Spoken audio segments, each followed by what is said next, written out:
The deer's eyes were wrong before I even touched it. That's the first thing you should understand. I've mounted hundreds of animals: elk, bear, bobcat, moose, things hunters waited decades to take. But you learn very quickly that dead animals have a stillness to them, a finality. Even before preservation begins, death settles into muscles and bone in a way that feels finished. This one didn't. It arrived just after sunset, carried in a bed of a black pickup that I never heard pull into the gravel lot. I only knew someone had arrived because there was knocking on my shop door. 3 slow knocks, evenly paced. My shop sits outside town limits, wedged between pine woods and an empty stretch of county road. After dark, nobody comes by unless they mean to. Hunters drop off trophies during the daylight hours. They sign paperwork, talk too long about shop placement. Night deliveries don't happen, especially not after closing. The knocking came again. 3 knocks. I checked the clock. 8:42 p.m. I shouldn't have answered. I had work already stacked higher than I could reasonably finish before the weekend, and tomorrow morning determined whether I kept my business contract with Ridge County Outfitters. If I didn't deliver their commission mounts by sunrise, they'd move to another taxidermist. That contract pays my mortgage. So I opened the door quickly, already preparing to say I was closed. The woman standing outside made me forget what I'd planned to say. She was tall and thin, not old but not young either. Dark hair pulled tightly back, no hunting gear, no mud on her boots, no rifle case. Just a long gray coat despite the mild weather. Behind her sat the pickup. The engine was off. I never heard it arrive. "I need this done tonight," she said. Her voice was calm, but carried something beneath it. Urgency without emotion. "That's not possible," I told her automatically. "Mounting takes weeks." "It only needs preparation," she said. "You'll understand when you see it." She stepped aside.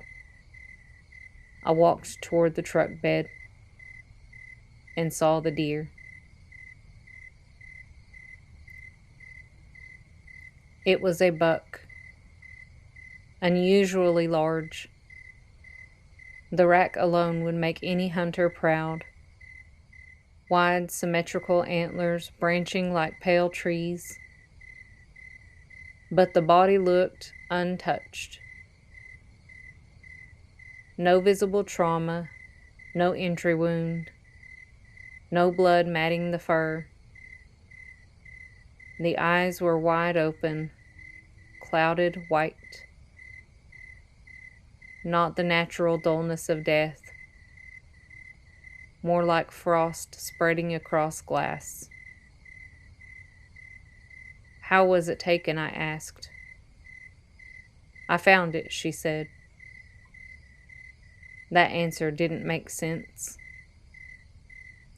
People don't mount found animals. I turned back toward her. She was watching me carefully. "I'll pay double," she added. She handed me an envelope thick enough that I didn't even count it. By the time I signed the intake form and looked up again, she was already walking back toward the road. I called after her. What name should I put down? She paused, just long enough to answer without turning around. Leave it blank, she said. Then she drove away. This time I heard the engine. I brought the deer inside. The shop smelled the way it always does.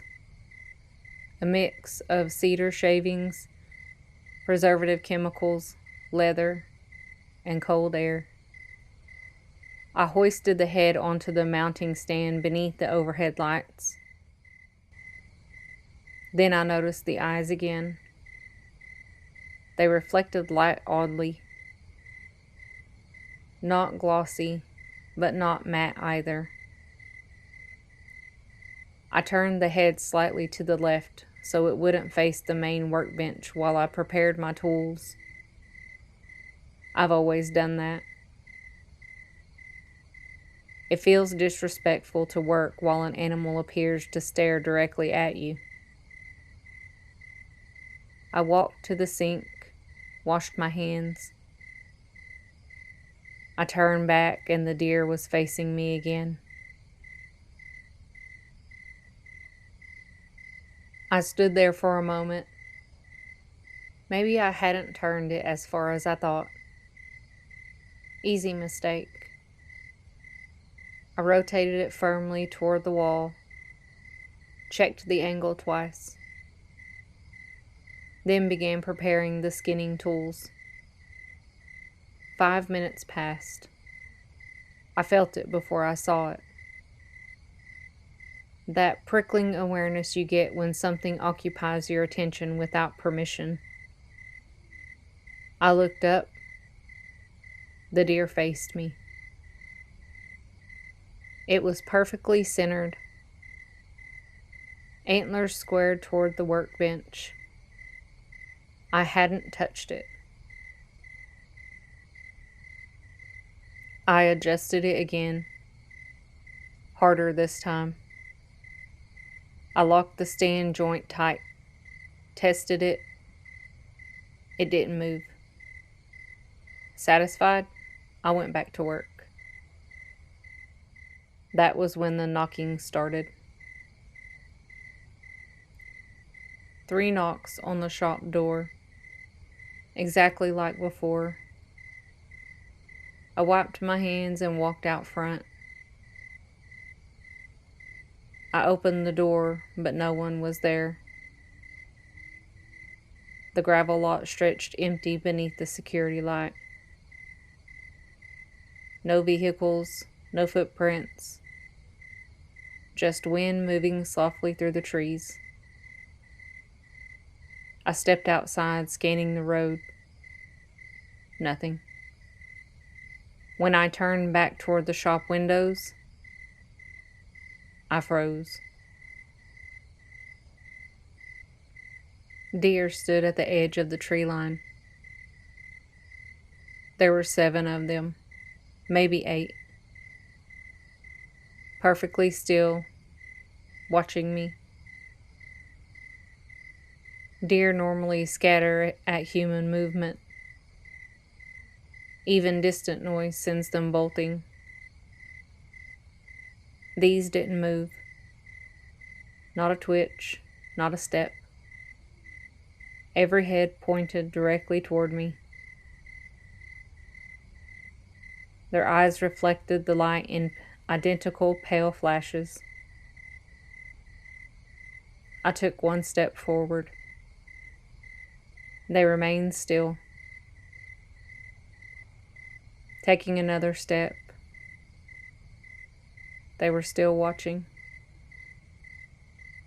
Only when I reached the doorway again did they finally turn and disappear into the woods at once. Not running, simply leaving. I locked the door. Something tight settled in my chest. but deadlines don't care about discomfort.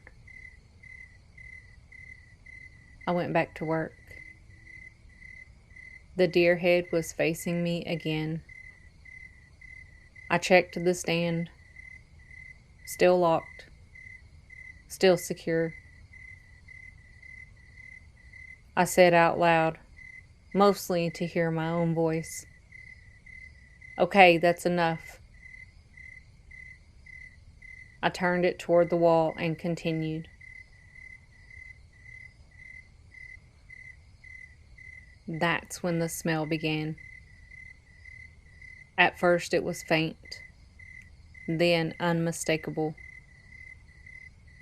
Rot. Not normal decomposition. I know that smell intimately. This was sweeter, heavier, like something long buried and suddenly exposed. I searched the shop. I checked trash bins, drains, nothing. The smell lingered strongest around the deer, yet the hide remained pristine. No decay, no damage, perfect condition, except for the eyes. They looked wetter now, almost alive. The knocking came again. 3 times, harder this time. I ignored it. The work had to be finished before morning. Skin preservation, measurements, form preparation, steps that could not wait. I focused on the knife work. Careful cuts, professional routine. The smell intensified, making my stomach turn. Behind me, something shifted. A scrape of metal. I turned. The mounting stand had rotated on its base. Now the deer faced the door. I hadn't touched it. I walked around slowly. The head tilted slightly upward, as if listening. The knocking came again immediately after. 3 precise knocks. The deer's ears seemed angled towards the sound. I felt something cold move through my spine. I did not open the door. Instead, I finished the prep work faster than I ever had before. My hands moved automatically, years of training carrying me through the motions while my attention stayed fixed on the animal. At 11:13 p.m., the power flickered. The lights dimmed, then came back, and every mounted animal in the shop shifted. Not dramatically, but enough to notice. Antlers creaked against wall mounts. Glass eyes caught the light differently. Dozens of preserved animals suddenly appeared, oriented toward the same direction, toward the new deer. The smell deepened. Wet earth, rotting leaves, winter air. The temperature inside the shop dropped several degrees. My breath fogged faintly. And from outside, hooves. Many hooves. Soft impacts against dirt. I stepped to the window. The herd had returned, larger now, a dozen deer at least. They were standing closer than before, pressed near the building, watching, not grazing, not wandering, waiting. One stepped forward, a massive doe. She lowered her head slightly toward the shop door, then lifted it again and struck the ground once with her hoof. A dull, deliberate thud. Behind me, the mounted deer head jerked. Not slowly, not settling. It jerked sharply to face the window. The stand legs scraped loudly across the floor. I stumbled backward. The movement was undeniable this time. Intentional.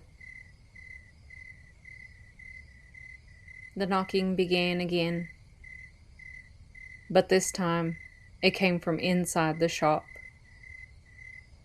3 knocks from the wall behind the deer mount. I stepped away. The sound repeated, wood trembling with each impact.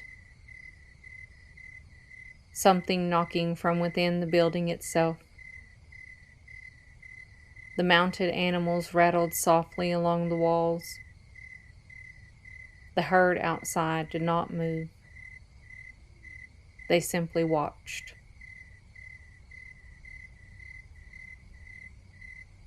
My phone buzzed on the counter. Unknown number.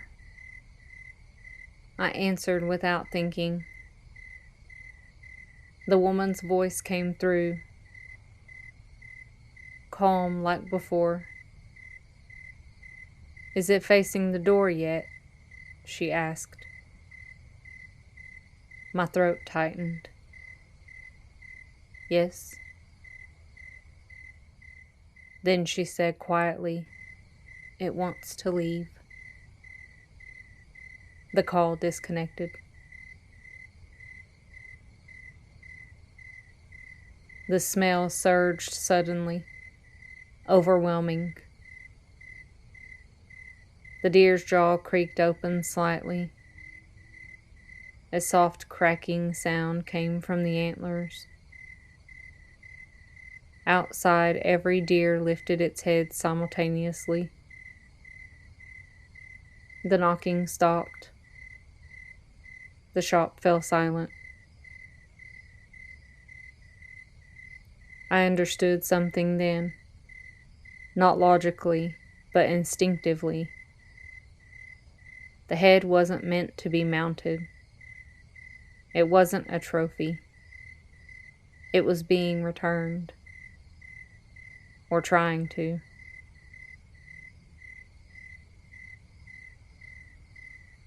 I unlocked the shop door. The herd stood waiting, breath steaming in the cold air. I carried the deer head outside. It felt heavier than before. It was warm, as if blood still moved beneath the hide. The animals parted slightly, making space for me. I set the head on the ground. For several seconds, nothing happened. Then the massive doe stepped forward. She lowered her nose to the antlers, touched them gently. The air felt charged. The smell vanished instantly. The deer lifted their heads as one and walked back into the woods, taking nothing with them. leaving the head behind. I stood alone in the quiet lot. The night felt normal again.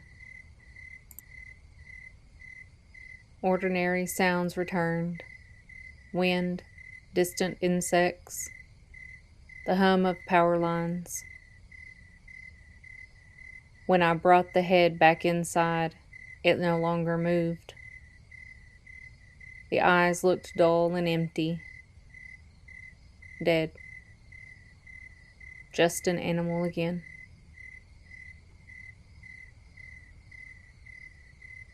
Morning came quickly. I didn't finish any of the scheduled work. I called Ridge County Outfitters and told them I couldn't meet the deadline. I didn't even explain why. Some things you just can't explain. I never saw the woman again. No name, no return call. The envelope contained far more money than the job was worth. I locked the deer head in storage. I haven't touched it since. Sometimes late at night, there's knocking at the shop door. 3 slow knocks. When I check, no one is there. But out near the tree line, deer stand quietly, watching the building. I've started wondering whether the animal was ever meant to stay gone, or whether one night something will come back to collect what I interrupted.